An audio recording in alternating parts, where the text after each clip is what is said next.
Olá pessoal, tudo bem? Hoje nós vamos ver um pouco sobre a relação do tempo na história.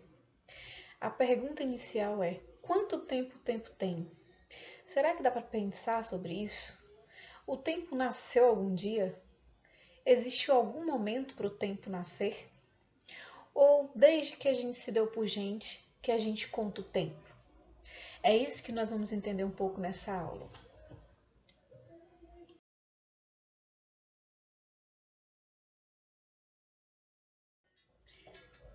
Já pararam para pensar se a contagem do tempo e a própria sensação da passagem do tempo é a mesma em diversos períodos históricos? Hoje em dia muito se fala: estamos perdendo tempo, tempo é dinheiro, meu tempo é precioso. Ah, não dá para perder tempo. Se hoje nós contamos horas, minutos, segundos, milésimos de segundos, é porque hoje em dia nós temos uma noção do tempo completamente diferente das primeiras civilizações antigas históricas sobre o tempo. Antes, com certeza, não se preocupavam tanto assim com o tempo, porque hoje em dia a gente faz uso dos nossos tempos de diversas formas. Nós aproveitamos a manhã, a tarde e a noite. Nem sempre foi assim, nem sempre existiu energia elétrica, nem sempre existiu o celular, o computador. Tudo isso, o próprio tempo vai mostrar para a gente que foi mudando ao longo dos períodos históricos.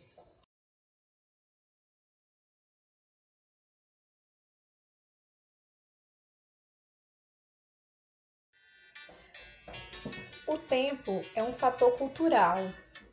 O que isso significa dizer? Significa dizer que em cada cultura, cada religião, cada civilização conta o tempo do seu jeito, da sua forma. Até hoje em dia, cada religião possui sua forma de contar o tempo.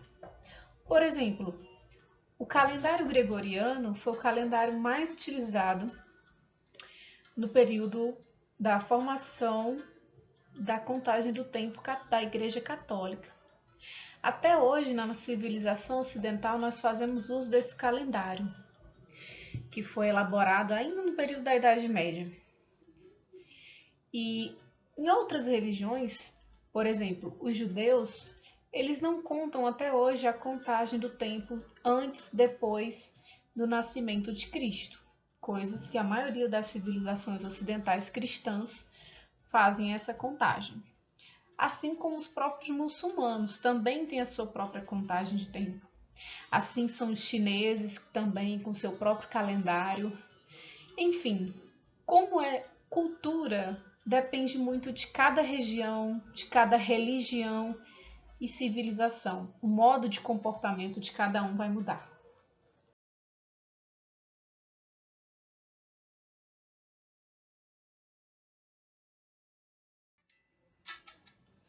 Estudos apontam que a necessidade de contar o tempo foi depois que o homem manteve domínio sobre a agricultura, porque ele passou a observar que existia em determinados períodos em que as terras estavam férteis e que era possível plantar e depois colher.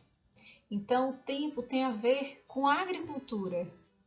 A contagem do tempo está relacionada com isso. Inclusive, os ciclos das mulheres está muito relacionado com a natureza, o ciclo da gravidez, da produção da gravidez, da gestação.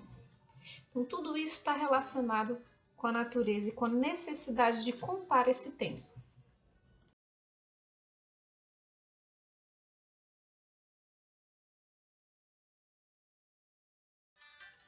No período da Idade Média, o tempo ele era visto como um objeto sagrado. Na verdade, não era bem um objeto. O tempo era o próprio Deus. O tempo ele era divino e sagrado. Só quem sabe do futuro é Deus. O tempo pertencia a Deus. A relação com o tempo era diferente do que a gente tem hoje. Não dava para medir, não dava para acelerar, não dava para voltar. O tempo pertencia a Deus, somente a Ele. E como a Igreja Católica era a representante principal, ela se dizia responsável por dosar e ao mesmo tempo por equilibrar e remediar esse tempo aqui na Terra. Inclusive, uma das principais condenações da Igreja Católica com os mercadores e banqueiros era justamente pela cobrança de juros em cima de dinheiros emprestados, né? Então, o que é que acontece? O que é o empréstimo? O empréstimo é você pega um dinheiro e com o tempo você paga esse dinheiro emprestado. E o banco, no caso na época os banqueiros, eles cobravam juros em cima do tempo que se passava para pagar. Quanto mais tempo a pessoa passava para pagar, maior seria o valor que ela ia pagar. Então a Igreja Católica ela condenava, chamava de usura. Por quê? Porque era um pecado, né, considerado um pecado.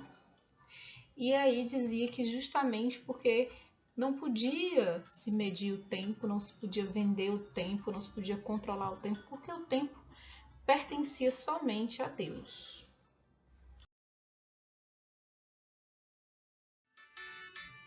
Logo, a Igreja Católica tinha poder sobre o tempo. Um dos principais símbolos da marcação dos tempos era através do sino da igreja.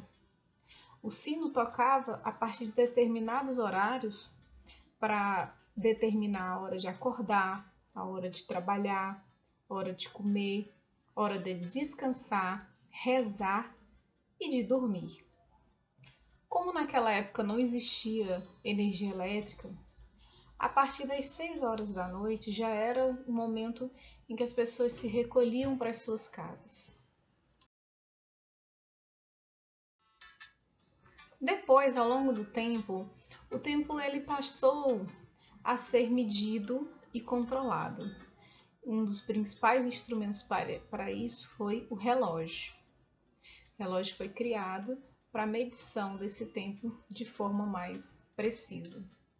Porque com o tempo os mercadores eles precisavam ter controle sobre o tempo e os artesãos e logo depois as produções de maquinofaturas eles tinham que ter a noção do tempo para a produção.